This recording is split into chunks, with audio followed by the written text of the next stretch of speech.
guys, welcome back to the Sanditon Chronicles. I'm your host, Maureen, and we're joined here with our co-host, Janice. And we are recapping episode 3 of Sanditon season 2 today. Yes, it'll be fun. Mm-hmm. So I think there's a lot of stuff that happened in this episode. Oh, yes. I was going to say, I realized I hadn't named the last 2 episodes. And it occurred to me what I would call this episode is The Plot Thickens. What would you call the first 2? I think I would have named the first one maybe, well, it's the death of Sydney, or how Charlotte moves on, or, anyway. The second one. The second one would be Shall We Dance? Ooh, I like that.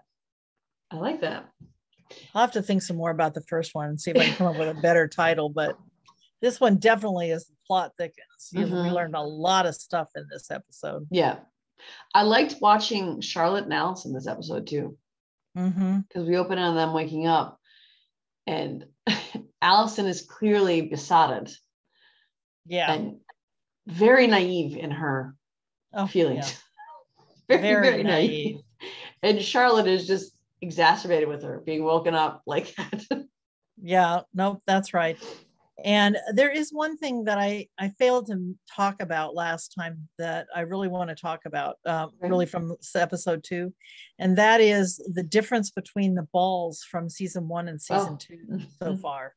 And now they're using, instead of the kind of folky music that they used in the first season, the music is much more sophisticated. You feel like you're hearing more of a minuet, and there are strings is the primary sound. And the difference too is that the only ball that we've seen so far was held by the military.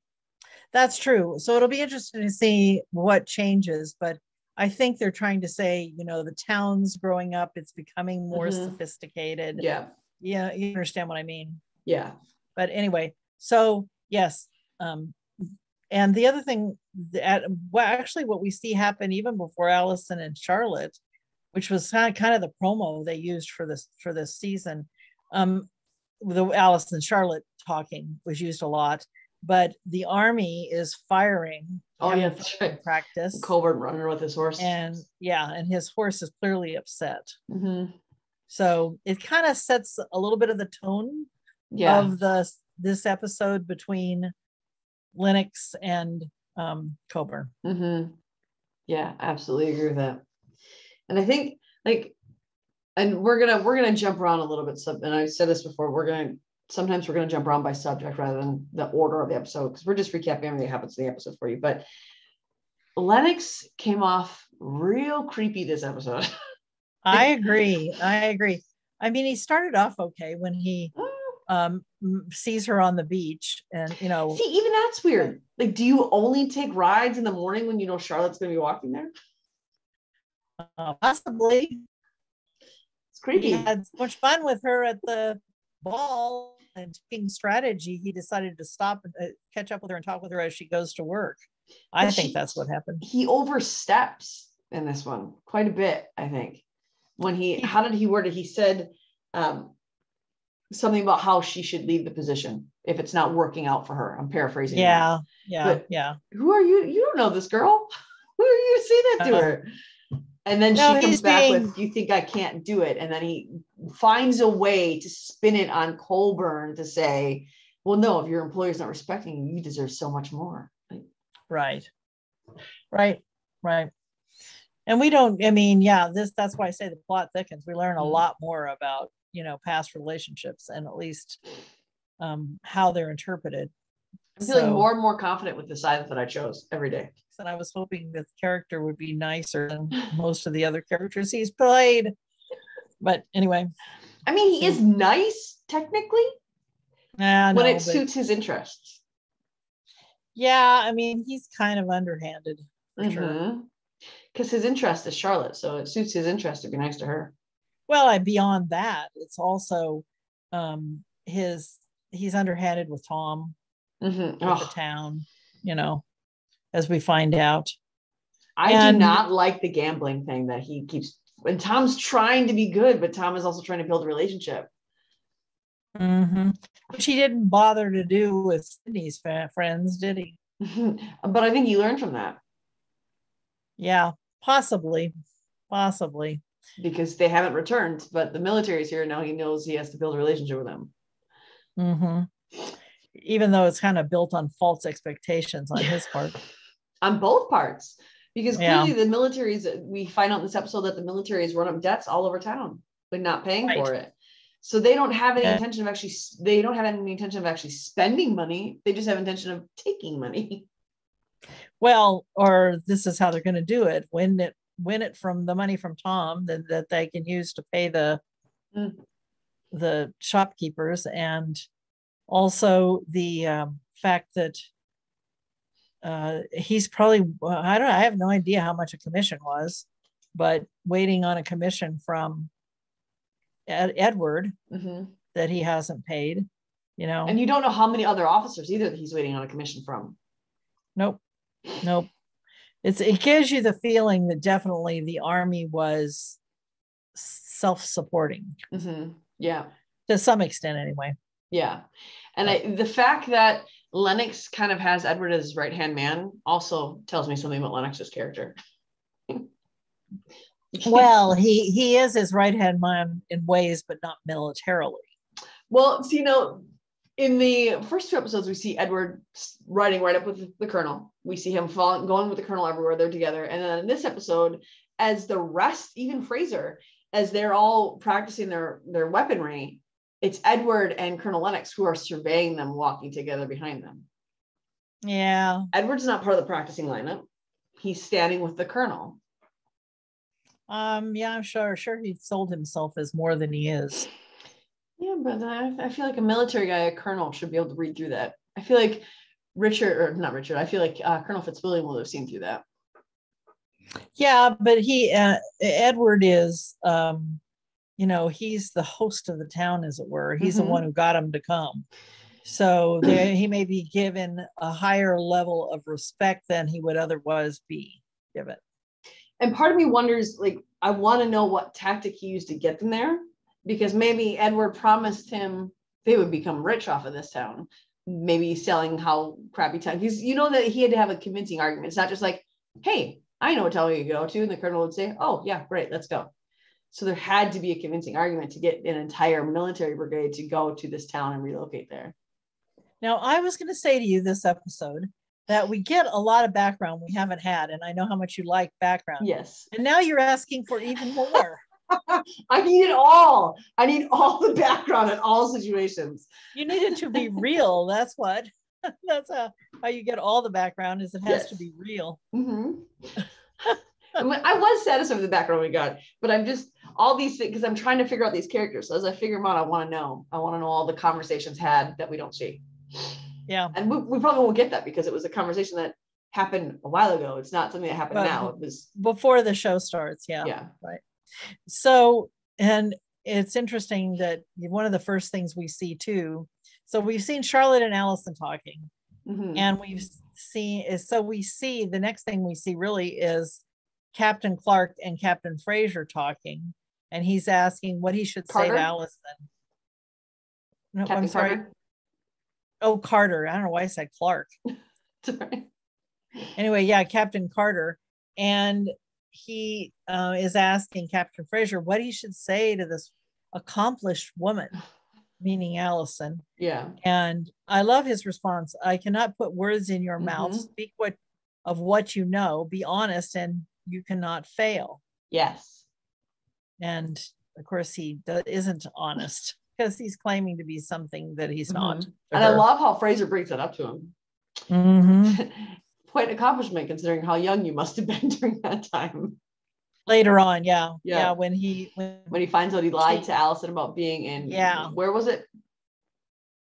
Minnesota? I don't remember. Do you ever written down? No, I tried not to take notes, so I wasn't reading off of 5 pages. I don't know where, what, I just didn't pay enough attention to where he was talking about. I could just tell from the way he was telling the story to Allison that he was lying. you know, that I mean, there's no way he was in that battle. You could tell it was a story he'd heard. And I did feel kind of bad for him. I don't feel as against him as I do against Lennox, because I don't think Carter wanted to tell her that. But I think that he was desperate to find her, to have her esteem him. And when she brought up the battle, he realized, well, I've never been in a battle. Well, I'm not really courageous. And he even said, I wouldn't call myself courageous. He even said that to her, but she kept pushing. And I don't think he really wanted to share that information with her, but I think he felt like he had to share something to get her esteem. So, I mean, he could have chose not to, but he was desperate for her attention and affection. And I also think Allison asked for it by, you know, she wants this knight on a white horse, and she's trying to make him it, whether he is or not. Not really interested in honesty either. Yeah, exactly. She just wants this vision she has in her head. And I like the progression of Allison and Carter is that scene where he's talking to Fraser and Fraser gives him the poems. Because he says the only poet I know is Handel. Not a poet. He's a musician, he's a composer. And so you know that he takes one of Fraser's prize poems and puts it right into the letter. And he responds to Allison's letter with that. Allison thanks him for the letter. It was overwhelming. She asked him to complete it. And his response is, I won't do it justice. So he's sneaky about it. Like it seems so natural what he's saying. And I do feel a little bit of empathy for him, because I don't know why he wants this relationship so much, because he doesn't know much about her. He doesn't relate to her in any way. She's a beautiful girl who is smart and maybe above his station. And maybe that's why, because he sees this girl who wants him and she's out of his league. But after that, they go on a walk and she's talking about he asks her interests, and there's nothing that he has, none of it. Even the traveling, like he travels for the military, but he's never been really anywhere. Right. Yeah. And he's just a little too smooth at telling those lies. But he does, the actor, Maxim, I think is his name. I like how he plays it off, because you can sense when he does the lie, you can sense that he's uncomfortable with it and that he's lying about it. Right. So he imbues that into his character. And so I think that makes him at least likable even when he's lying, because. Well, yeah, I mean, I agree. He's not years of deceit. He's just, you know, but he's like, he reminds me so much of people that are cute and get away with their cuteness and their charm instead of substance. And that's what he's demonstrating to us so far. I mean, who knows, you know, if push came to shove, maybe he would be good, but we're not seeing that. Yeah, he hasn't had to do that yet. Yeah. So the next scene that we see after the two of them talking that just cracks me up is when the flyers of the humongous the elephant. Colossus, I think is the name of the elephant, arrives, and they pick him up, and Tom looks up at the sky and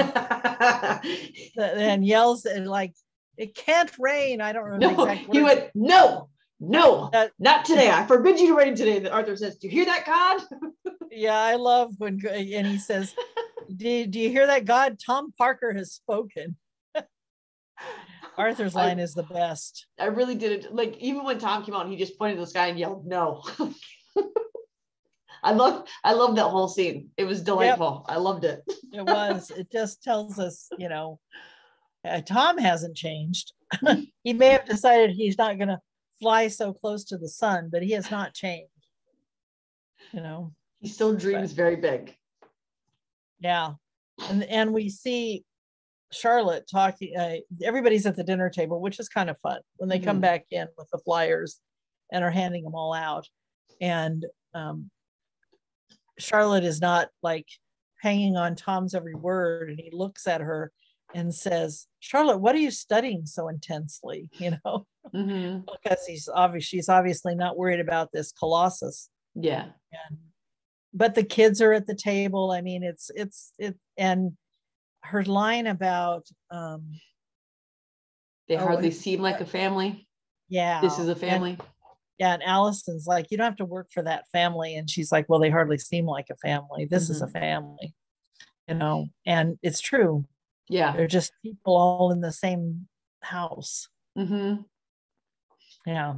And I'm interested to see that progress, because you know that Charlotte is going to mend some of those things. Oh yeah. Yeah. But it's interesting that, because within this family, like, you can see that there's a lot of love shared, but yes. Tom can just be so oblivious to all the important things. Like, he loves his family, but he's so tunnel vision and he's so hyper focused on things that aren't as important, like with Arthur. And when Tom loses, they find out later in the episode, Tom loses the elephant. Someone outbid them. Arthur jumps right into, okay, let me fix this. I'm going to fix it. And he comes back and he finds something sort of comparable. I mean, a horse that's 20 hands high. I don't know if that's big or not, because I don't know how big 20 hands is. That's big. Okay. That's big. and the giant horse, huh? Yes. And Arthur is so proud and he's so excited to have been of service to Tom and to have helped Tom. Right. And don't ask me how I did it, but I did it for you, brother. And Tom says, well, Colonel Lennox just saved the day. But Colonel Lennox didn't tell him what he had. No. He just said, I might have something for you. And Tom would rather put it there than in Arthur, who's clearly doing so much of this to be a help to Tom, to be a source of relief for Tom. And so even though there's such a close family and you know that there's love there, you know Tom loves his brother, I hope that by the end of the season, we see Tom give Arthur a lot more credibility. Yeah, me too. But it is interesting how it lends itself to the conversation later with Georgiana, between Arthur and Georgiana. Yep. Which is brought about because of the painting or the drawing that she receives at breakfast, and then runs off directly to what's his name? Lockhart. Geez, I was just spacing out on his name. To Lockhart to say, how presumptive of you, and give him. And I'm looking at that thing going, that is beautiful. Mm-hmm. It's that the artist they're using this year is so much better than the one who did Sydney's portrait. Yes, that's true. I've always hated that portrait. It really looks nothing like nothing Sydney. At all. Does not make us miss Sydney, that portrait. No. But anyway. I like too that when we first see Georgiana, they tie an elephant there before she gets. So you see her eccentricity matched with Lockhart's eccentricity, because she tells Miss Hankins, says elephants must have been common in Antigua. Yes, I had 5 as pets, and they both just buy it. Just accept it. I know, and it's like, where would she put 5 elephants? How big do you think her place was? How would they have gotten there? I mean, it's like. It's so ignorant on her part. Mm. But I have to hand it to her. She follows Georgiana to Lockhart's, that she's taken her role as a chaperone seriously. I really like Miss Hankins, actually. I really, really like her character. Yeah, it's good. And so then when Arthur and Georgiana are at tea, and she's talking about how she gets stared at and how, what people think about her. And he says, I've spent my entire life overlooked, but seeing the drawing of me from Lockhart, I felt seen for who I am, or perhaps who I'd like to be. Yeah. And that was such a great line, and so revealing and so true, especially after the way that Tom has just treated him. And has treated him. Yeah. And of course, Arthur's using an opportunity to promote Lockhart to Georgiana, and to be empathetic to Georgiana. Yeah. And he says he sees things with a rare clarity, which is an interesting line, And I think the best thing about Arthur is that he's not just promoting Lockhart because Lockhart wants him to promote him. He's promoting Lockhart because he genuinely sees the value of Lockhart and how good Lockhart's friendship with Georgiana could be, because he releases something in people. Right. And he's unconventional. Mm-hmm. And you see the contrast between him and Tom, where Tom would promote anybody who might have offered money, but Arthur promotes people who have value. And who he feels are good. Yeah. I agree. I love the way both Arthur and Georgiana's characters have matured and evolved in this series. Yeah, for sure. Yeah, they're much deeper thinkers than they were the first time around. Yeah, and even that scene in Trafalgar House when Mary says to Arthur, I was so wishing Charlotte would be a friend to Georgiana this summer. I fear she needs her now more than ever. And Arthur says, I'll take care of Georgiana. He's just right. I don't, if anybody doesn't like Arthur, I don't think they're watching the right show. I don't know how they're viewing it, but he's just good. He's genuinely good. And even with Lockhart, when Georgiana does go there and she's berating him for how dare you do this portrait of me. And I get the danger of it because that means you would have had to sit for a portrait typically. And so there's this conception that, oh, she was alone with him as he drew her portrait. So I get her frustration there. But even Lockhart in the end, he saw right through to her and he said, this is how I see you. Let me paint you how you see you. How do you see you? Yeah. And another part of that conversation with Arthur and Georgiana is he talked about how everybody has their prejudices, you know, and how they see things. But that's the thing he admired about Lockhart is he was seeing what was there, not with through a lens, which is one of the reasons that made him a better artist, you know.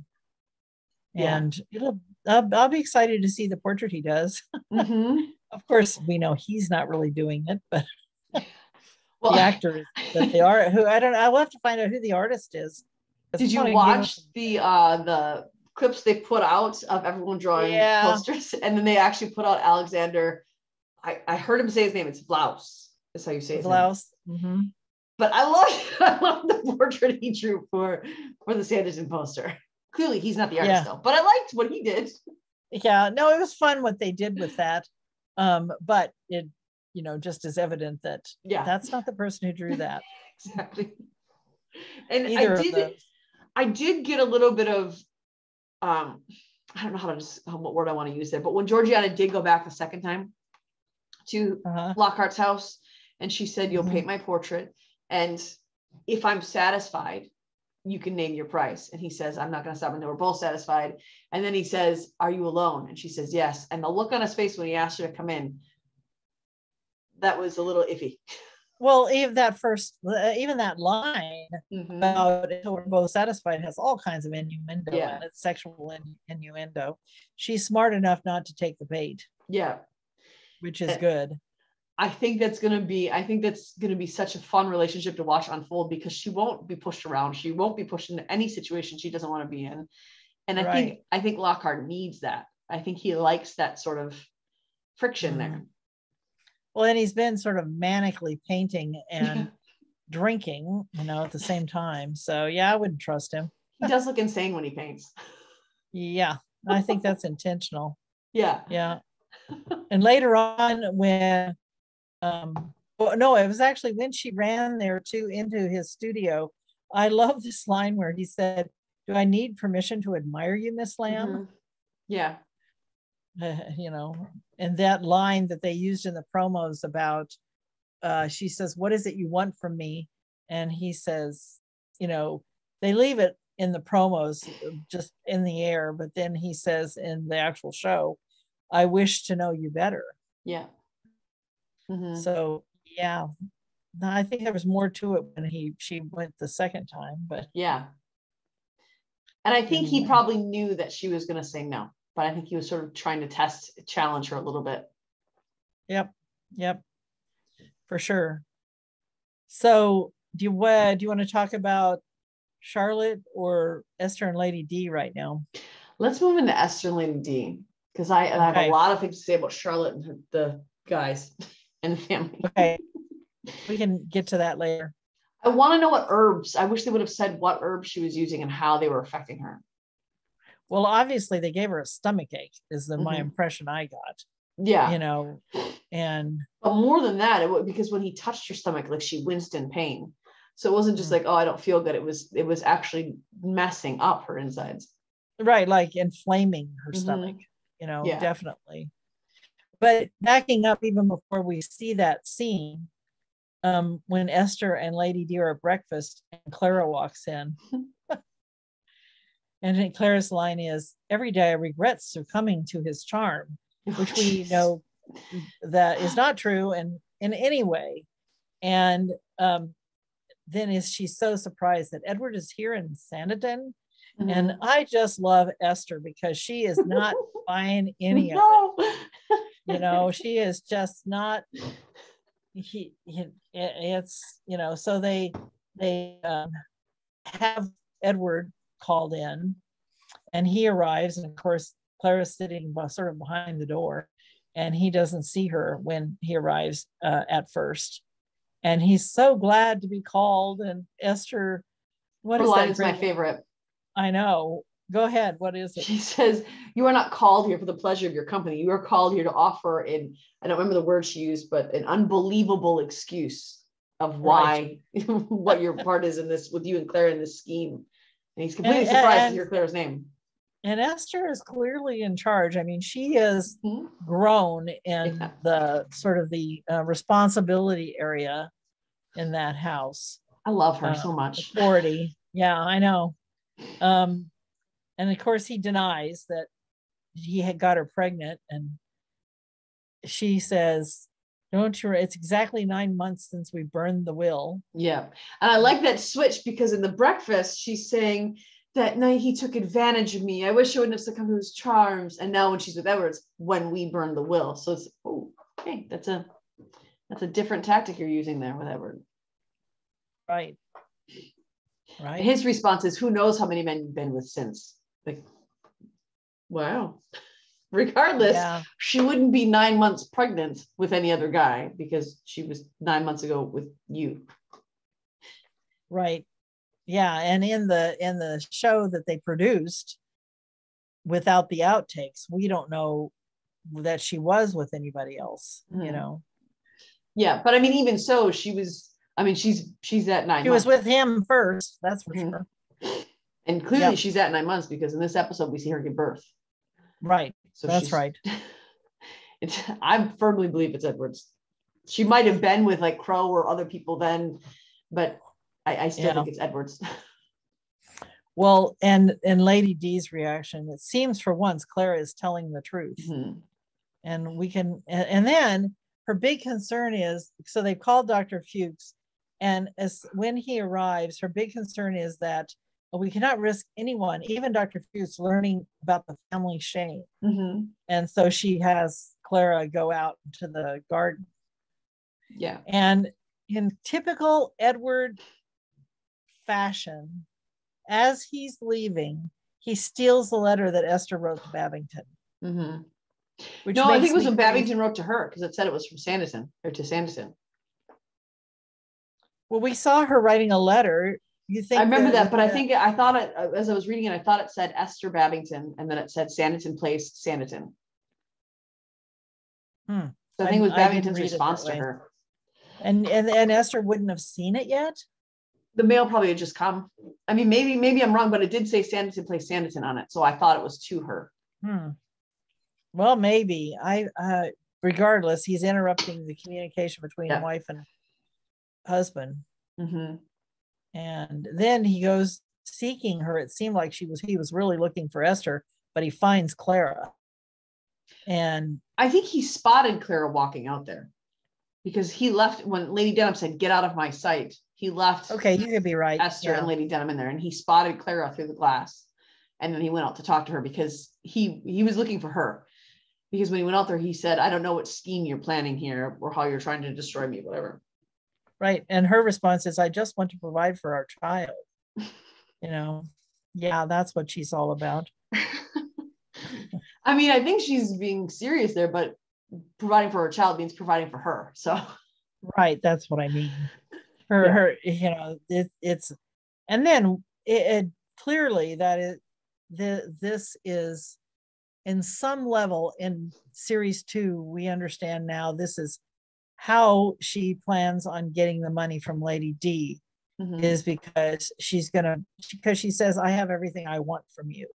Yeah. Which was a child. And Lady D, you know, I'm sure she's going to provide for that child. I don't think as much as Clara thinks, though. or not, maybe not how, Mm-hmm. And then it's interesting that Lady D's going to the fair and Esther decides to stay and keep an eye on Clara. And of course, that's when she goes into labor and has the baby. I think it's important to note that Lady D even said that when she told Esther to come to the fair, and Esther said, I don't think I'll be going. And she says, I know it's for lowly people, whatever, but I mistakenly gave all of my staff the day off.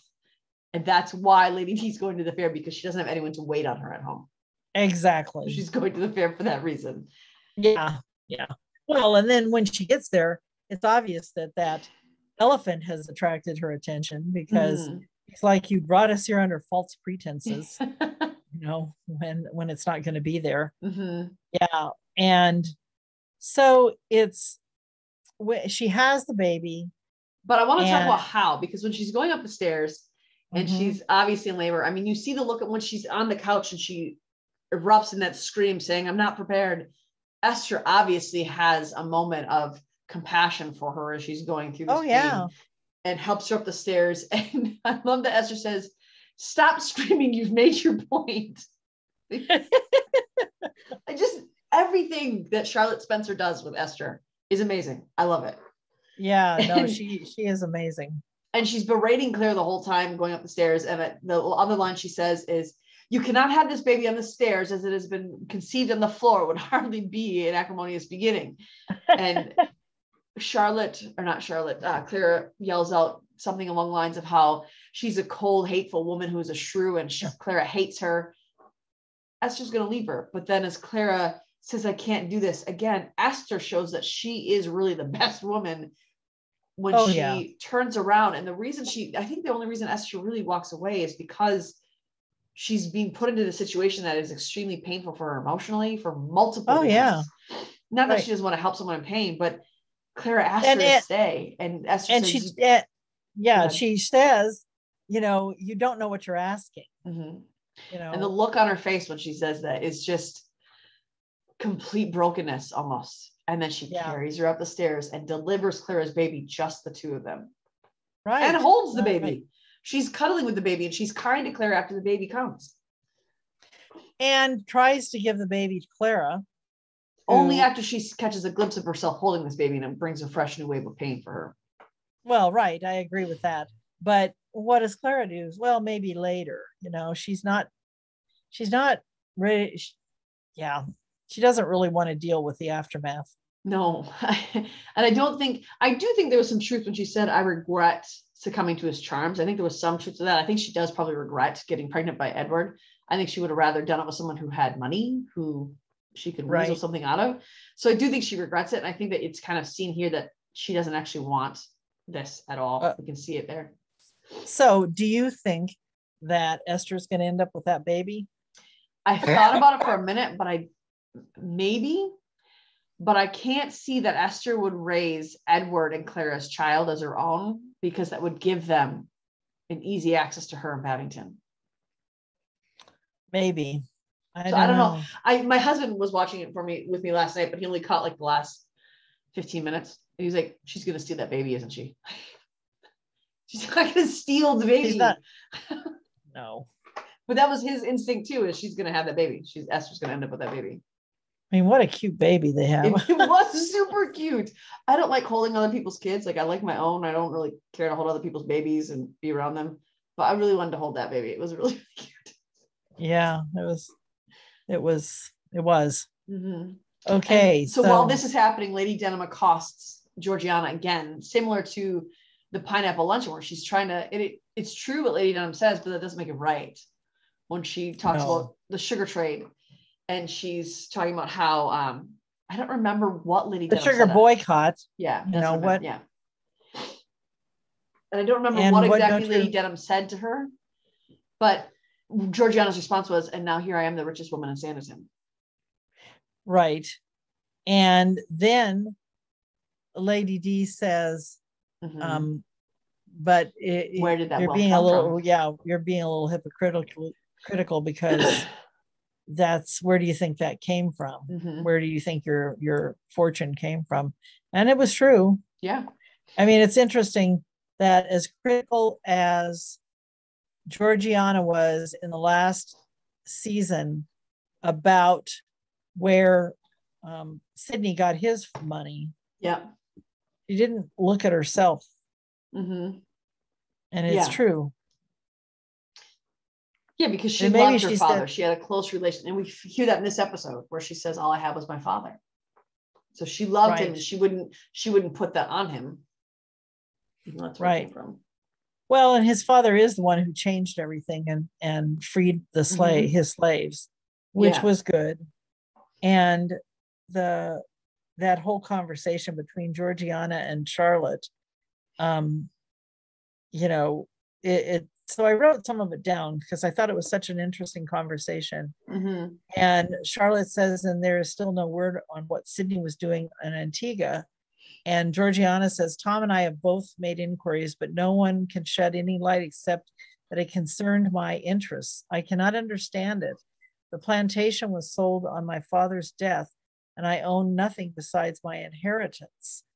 And Charlotte asks about her family, and she says, my father was all the family I had. And she says, what of your mother, Georgiana? And she says, she died giving me life. All I know is from my father's account, she was a woman of beauty, grace, and he loved her. Mm-hmm. That is all I have of her. So we get more background. Yeah. But I just suspect that there's something she doesn't know. Oh, absolutely. Like he has other family would be my guess. Mm-hmm. Yeah, a brother or a cousin or an uncle or something. Yeah, probably a half sibling would be my guess. But it'll be interesting to see where that goes. Yeah. What the reason was.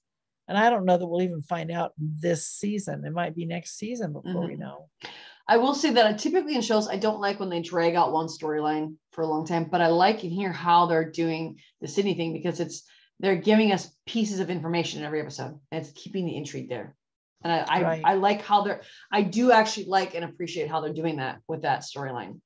Because we're going to keep watching to find out more of these tidbits. And then we get to theorize for, like we did at the end of season 1 of what's going to happen. We get to theorize throughout the season of what we think is going to come. No, that's right. Yeah. It'll be interesting. Mm-hmm. When they were showing us the preview today from the set and everything, I mean, the behind the scenes kind of stuff. Yeah. I thought to myself, I wonder how long they're going to hold on to this set. I mean, what kind of success does the show have to have for them to get green lighted for another season or two? It'll be interesting to see. I wonder if they are going to end the season 3 though. All right. Well, I don't think Downton Abbey originally was going to go on as long as it did. Yeah. And now it's coming out with a second movie. But it was so successful that, so it'll depend, I'm sure. Yeah. On the reaction. And I think it's interesting to note too, while Charlotte and Georgiana were having the conversation, you can see someone sitting in the background, and that's why they're kind of being quiet. And then Allison turns around and they're having a deep, meaningful conversation about her family, what's going to happen with her. And Allison says, none of the words fit my love for him, something along those lines. And it just, the contrast of those two things in the same time. I think they're doing that a lot in this, and I think you would appreciate this because like the ironies and parallels, but in almost every episode, they're doing direct contrast in scenes. And I think it's a really interesting way to film it. And I think it's fun. I like how they're filming that. I like how they're creating that in every scene almost. Yeah, it is. It's such a contrast. You're right. No, and I do like those pieces for sure. I know you do. So should we start talking about segue into Charlotte? Charlotte, yes. So I like that when she gets to the Colburn house, first of all, Augusta is obviously taunting her with her French. Oh my goodness. That girl, she's very bright and she knows, she's learned a lot, and she is a Sorbic. I'm actually really growing to like her. Yeah. And I think part of the reason I'm allowing, because she's being mean to Charlotte, but I think the reason I'm starting to like her is because I know that in the end, Charlotte's going to work her magic.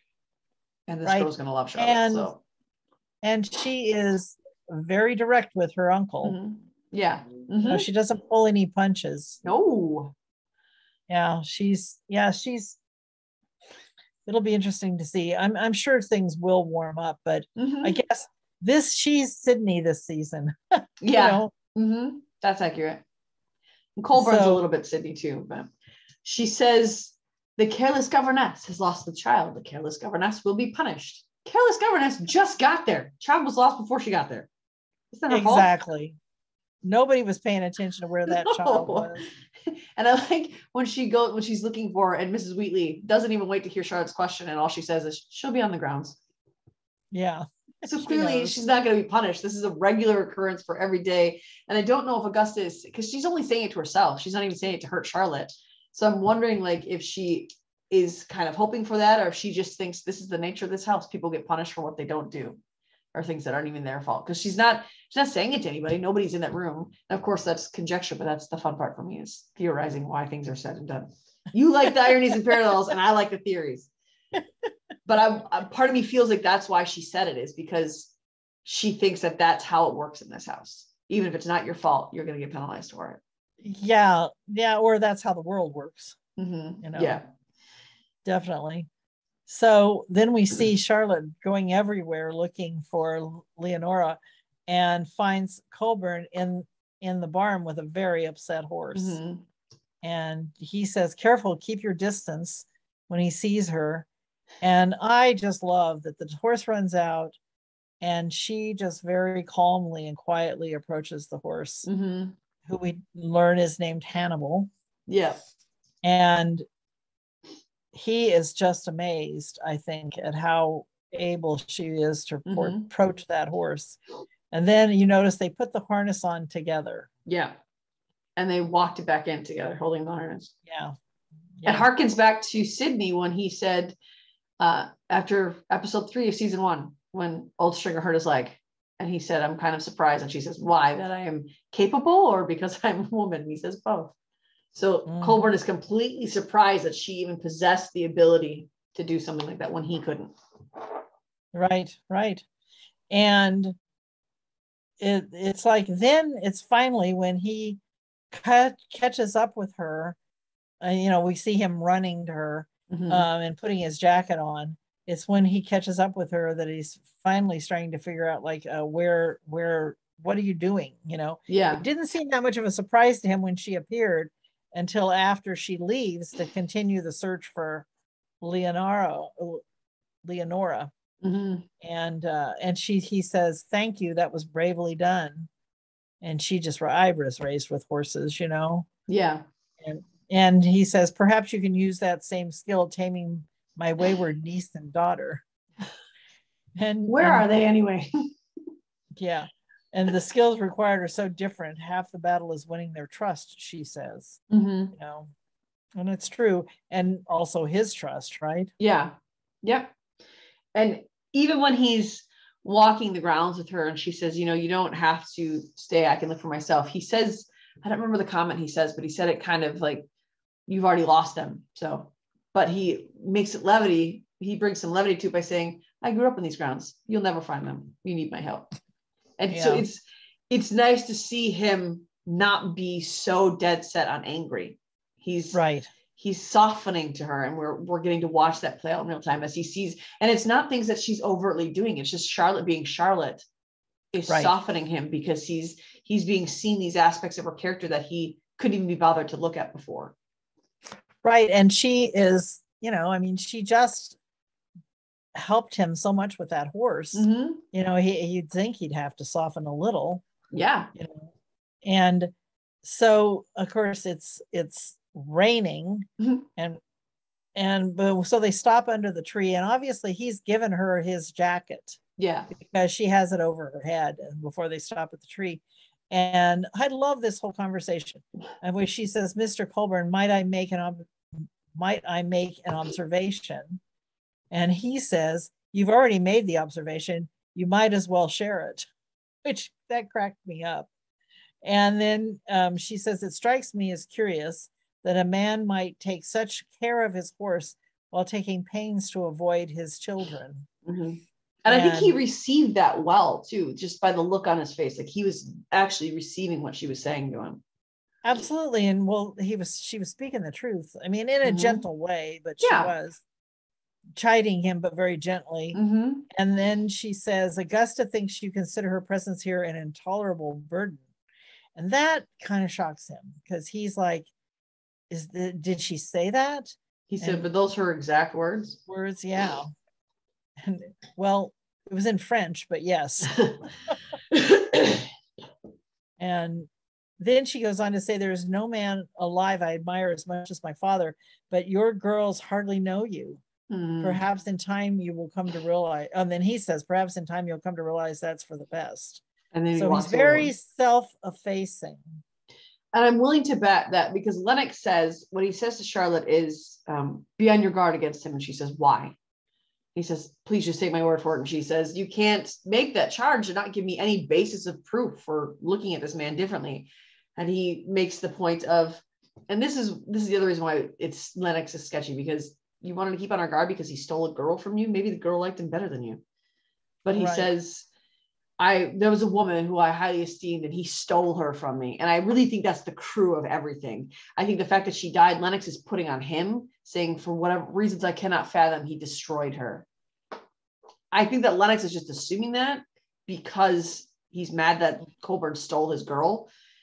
But Colburn, I think, blames himself for whatever happened with Lucy, which I think we find out by the end of this. But I think Colburn holds himself personally responsible, as if I destroy everything I touch. I don't mean to, but everything I love gets destroyed. And so I think that's why he's so separate from Augusta and Leonora. Yeah, because he feels like he'll damage them too, maybe. Yeah. But I mean, I'm sorry, I think we're going to find out she died in childbirth. That's what I was thinking too. But I thought that from the beginning, and I don't know why. Well, because for one thing, she's basically been dead the same length of time that her daughter has been alive. Is that how old Leonora is? 6? Yeah, she's 6. And and I mean, I guess because he had sex with her and made her pregnant and she died in childbirth, that's how he could feel responsible. Yeah. Or maybe he wasn't there when she died and he felt if I was there, I could have done something along those lines. It's hard to say. We don't know yet, but I still think that's the case. And so when they find Leonora in the tree, and the next scene that we see is them on a picnic, the girls and Charlotte on a picnic. Right. And this is where we hear sort of the background of Lucy and Augusta's mom, do we get Augusta's mom's name? I don't believe we know her name. Because this is the first time we hear that it's Aunt Lucy is Leonora's mom. I don't remember. I don't think we get her name. But they're going Lucy is the mother of Leonora's mother that died. Yeah. So they're going over flowers, and then this is a way for Charlotte again to ask, how do you know about this? And Augusta says, my mother. And she asks about her mom. And this is where we find out that Augusta's mom and Leonora's mom were twin sisters. Which is amazing. Yeah. And she asks about her mom, and it's the woman who plays Augusta is so good at her job. Because the way she delivers these lines and the expression on her face and the tone of her voice are so good that it makes you feel so deeply. And her response is pretty, happy, sad. And whenever she finishes one, you think, okay, that's all I'm going to get out of her. But Charlotte is encouraged by the trust that she's gotten from her because she keeps giving her a little bit more and a little bit more and a little bit more. And then we find out that when Leonora's mom died, Augusta's mom felt like she lost half of herself. Right. And she didn't live that much longer. I mean, like 4 years later, I think, is when she passed. No, because I think that I got the feeling her parents died at the same time. No, I don't think so. I don't think so because she's only been with 16 months and 11 days. Right. So that's how long ago her parents died. Yeah, I know. It was 16 months ago. But I got the feeling that they died together, like her mom and dad died at the same time. Oh, no, I agree with you there. I thought you meant that her sister died at the same time. No, I feel like Augusta's parents died at the same time. And then it was roughly 6 years that they died apart. Right. Not very long. And when Charlotte's question was so right on when she says, what happened? No one ever seems to speak of her. And she doesn't say what happens. She just says that's because my uncle cannot bear to hear her name. Mm-hmm. And So then she addresses why they're not speaking about it. Yeah. And then when Colburn comes down and asks what they're being teaching, even though Augusta just says he can't bear to hear her name, Augusta says she was asking about Aunt Lucy. Wow, that was mean. That was like so mean to him when you know that it brings so much pain to him. And then you immediately, it's like she's trying to push him away. And I think that's what she does, because she feels he doesn't want her anyway. So there's no pain lost there. But I think she doesn't want to be close to anybody ever either. So if she can keep those walls up, if she can keep herself safe, then she's golden. Because well, it's the very thing she said about the governesses. They leave. Mm-hmm. That's why I don't want to get attached. They leave. Or my parents left, you know. And but it's interesting that he's walking. At first he says, I won't interrupt you. And then his daughter begs him to come down and join them. And so he pleads with her, and Augusta, same line, same thing you're saying. She says, I'm sure he'd rather be almost anywhere else, do almost anything else. Yep. Mm-hmm.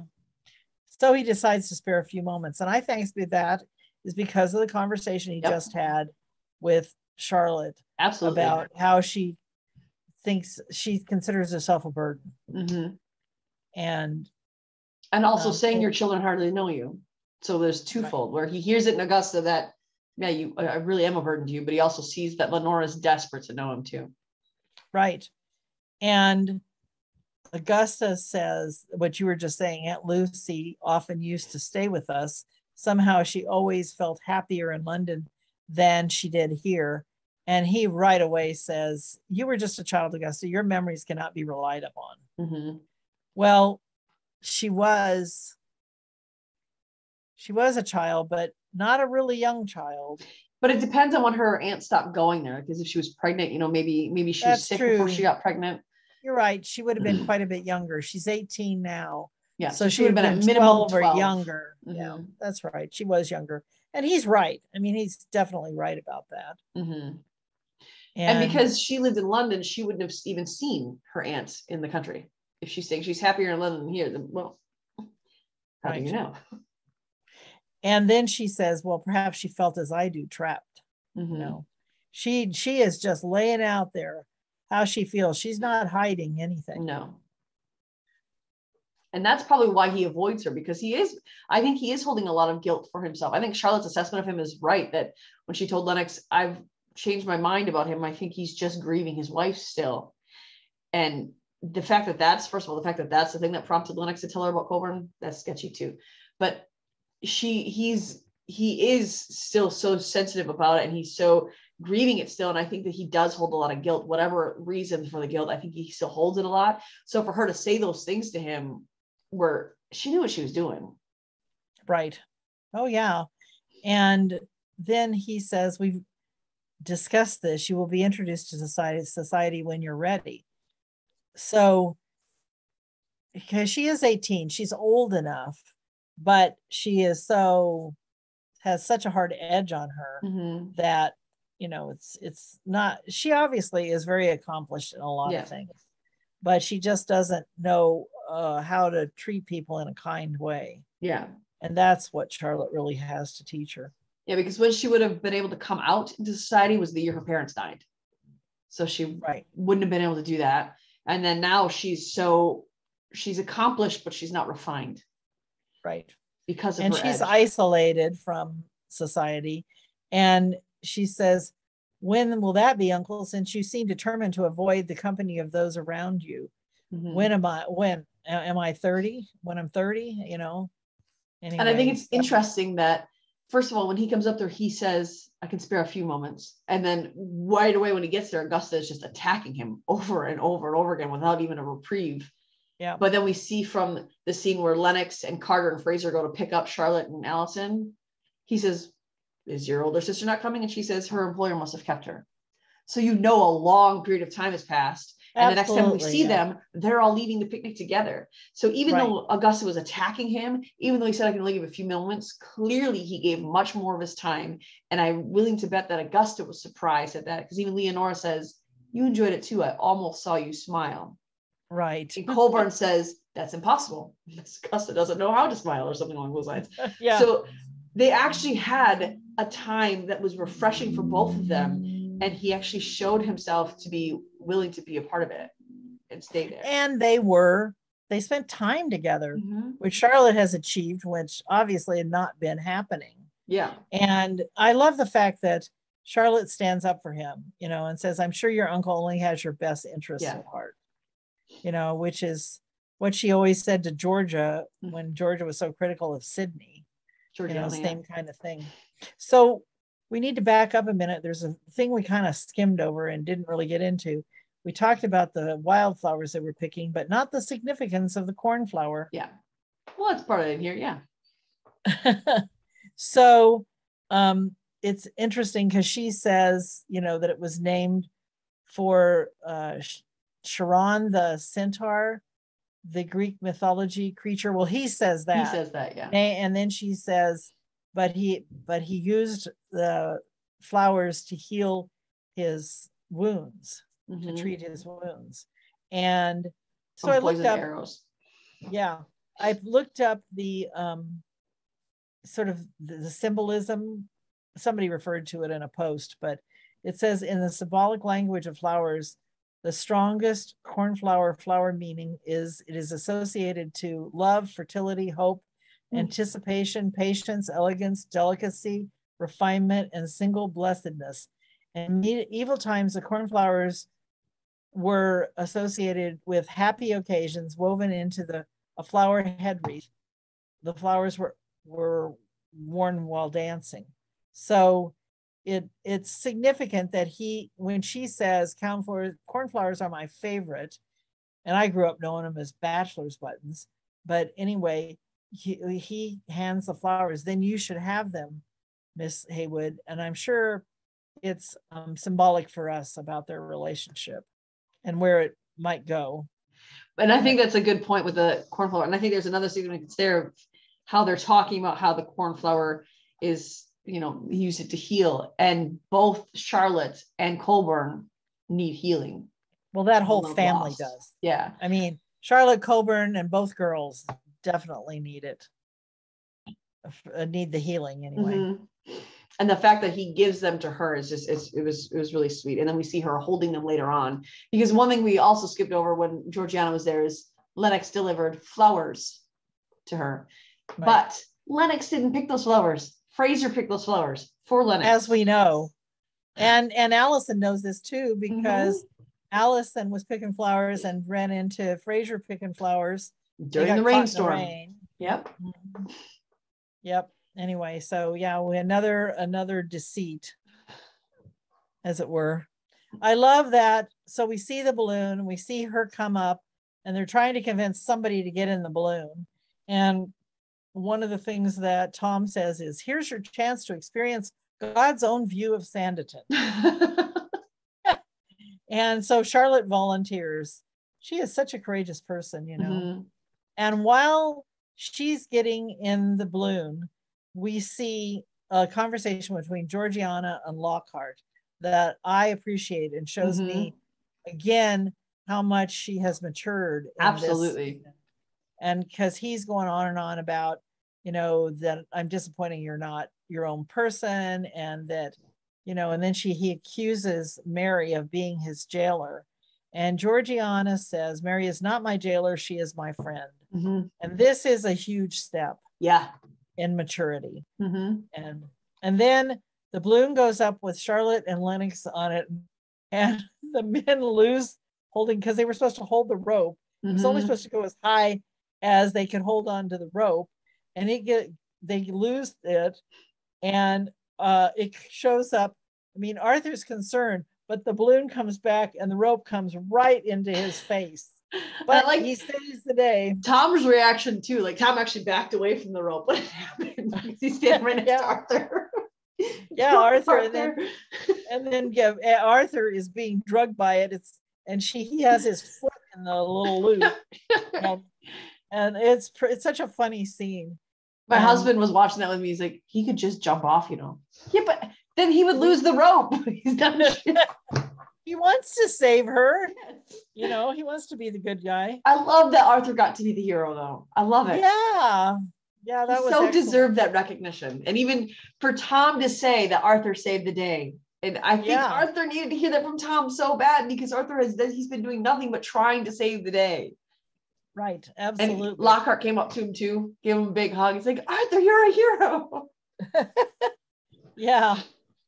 And while they're on the balloon, Lennox says to Charlotte, oh no, I'm sorry, we already discussed this. This was not while they were in the balloon. It was after he learned, after she said that I think what may have been the case is that he's mourning his wife. Because what she says is, I've altered my opinion of my employer. And Lennox goes, really? And he's displeased. Oh yes, he's very displeased.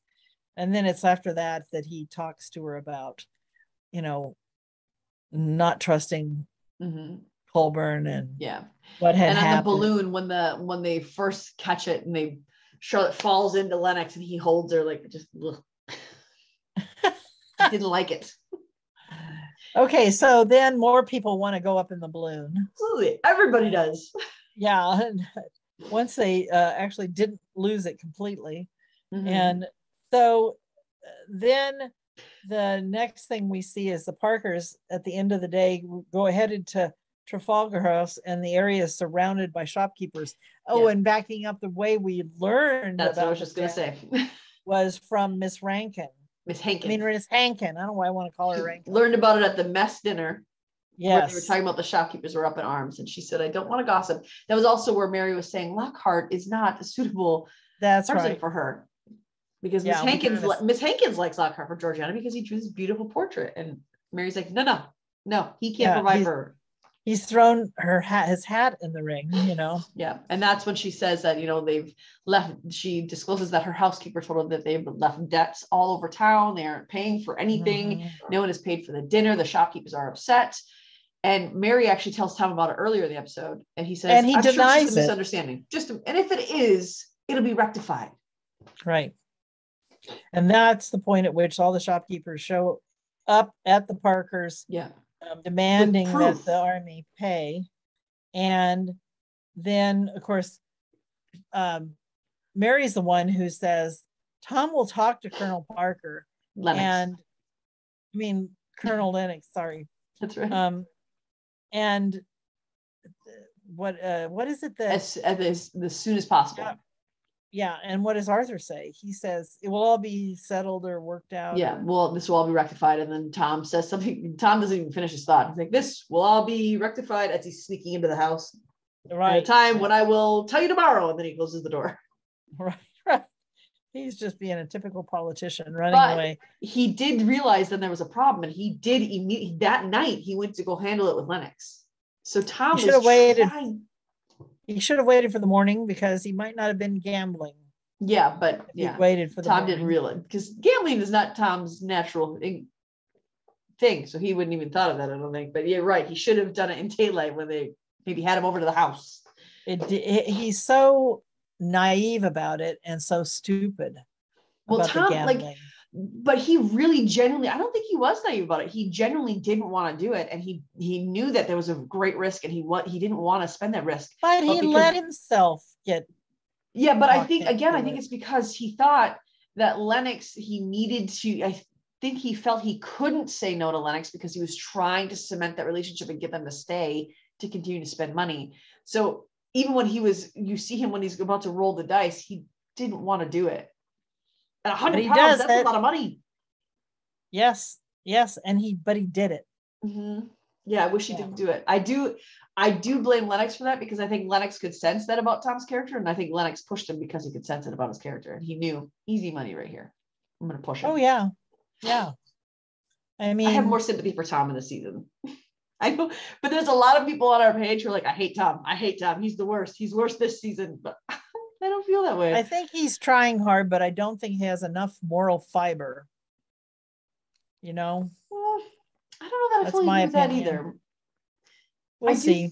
I think he just, is looking for, because he lost all the money. I think he genuinely thinks that the military is going to be a surefire way to finance Sanditon and repay a debt. And I think that's what he's pushing for so hard. I think he's unwilling to do anything that would damage the relationship, because he says if they come to town, then the government will send a 5,000 pound stipend every year. Yeah, well, he says, and that's a lot lost of money. 100 pounds. But so, again, he says, what is that compared to 5,000? Yeah. So he genuinely thinks that he's making the right responsible choice by getting this surefire way to get money to continue to come into Sanditon, to continue to pay off debts, to pay the investors. Well, and it might be true in the long run, but not in the short term. Well, I don't think it's going to be true. I think the military is going to get out of there. Yeah, I don't know what'll happen. But so I'll be for naught, I think. But I think that's where Tom's head is. I just hope he grows a backbone. Mm-hmm. I do too. And I would agree that is, he doesn't have a backbone is what I would agree with. Mm-hmm. I think he has moral standing, and I think he thinks this is right, but I think that he's afraid to stand up to anybody who has money. Yeah, that's for sure. So the final scene is Charlotte looking between the flowers that she got from Lennox and the flowers she got from Colburn. Interesting. Mm-hmm. More about the future, huh? Yeah. So do you have a team that you've picked yet? Are you leaning more towards Colburn now? Of course I have to. You're trying to be open, but... Well, I have to, because Lennox is a snake. Yes, I'm so glad you said that. I'm so glad you said that. This episode especially revealed it. Mm-hmm. Yeah. Up until this episode, his true nature was not revealed. Yeah. Which is probably why he and Edward get along so well. Exactly. That's exactly it. That's what I think too. That's why him being so close with Edward is like, that's a problem. The other thing that I want to say that is, we already kind of talked about it, but when Fraser, I always want to call him Fraser, but I don't know if it's like that's just how British say Fraser and they don't say the S the way we do here. But when Lennox and Carter and Fraser go to pick up both Haywood sisters, and Lennox says, we're going to have to delay because Charlotte's not here, which is weird. But it's Fraser who walks with Allison, and Allison is effusing about how he's so heroic and beautiful. And Fraser obviously is smiling because he's the one who is responsible for that letter. And he knows what's written on there, and he knows it's all him. So he's like, heroic, huh? And that's when he finds out, he told me all about his battle. And you see Fraser's face change. And that's how he found out that Carter had lied. And even when Fraser, when they're in the gambling area, that gambling portion, that's when Fraser went up to him and said, she deserves better than that. Tell her the truth.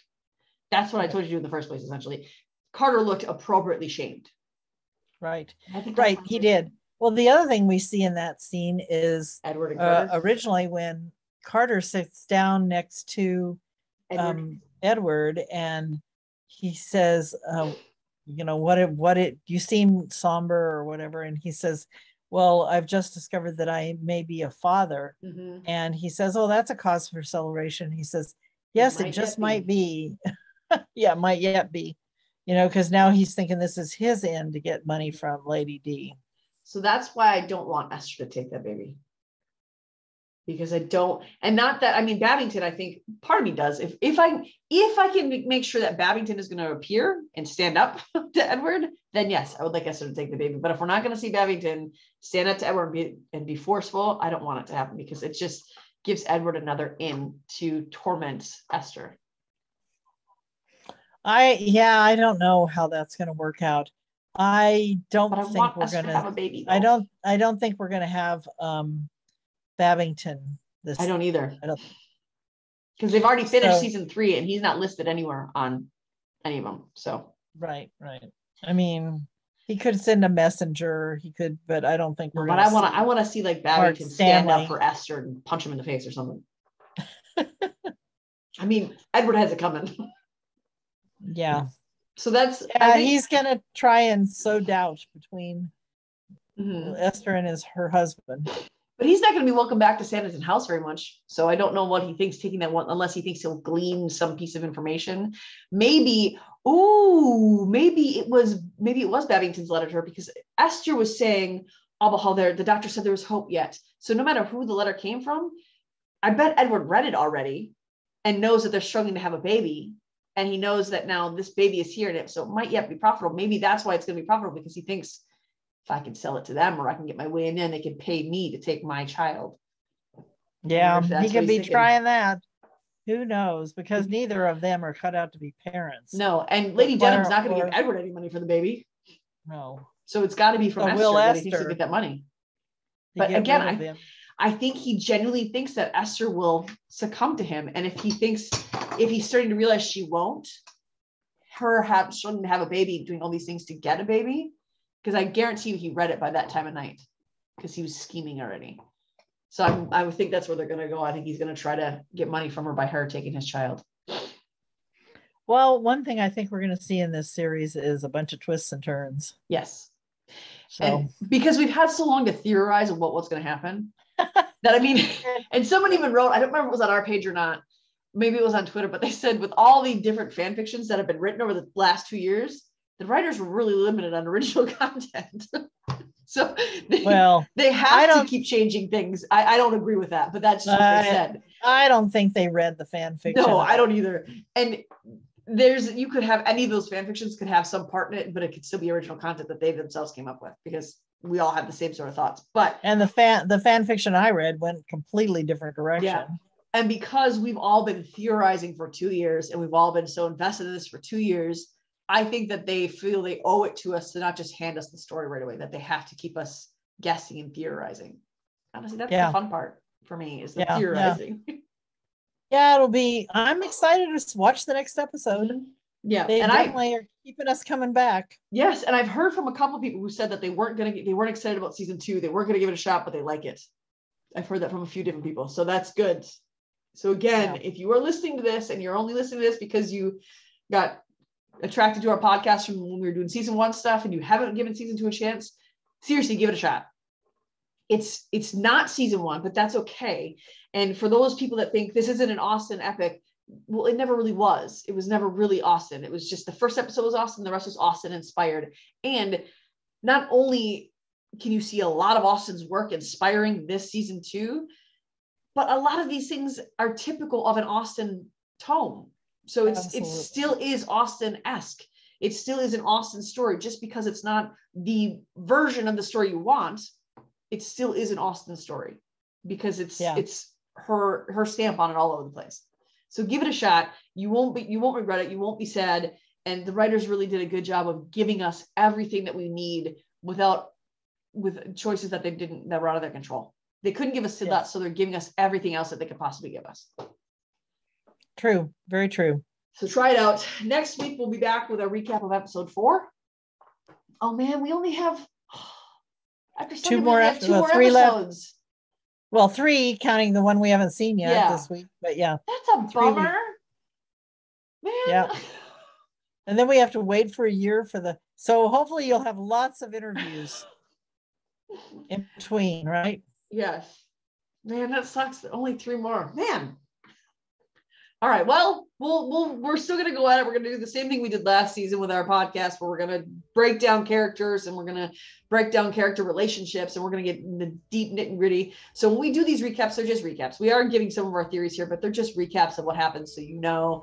And we'll dig deeper into all these storylines to keep us invested in the Sanditon world, deeply, deeply immersed in the Sanditon world for the next year. So until next week, bye guys. Bye-bye.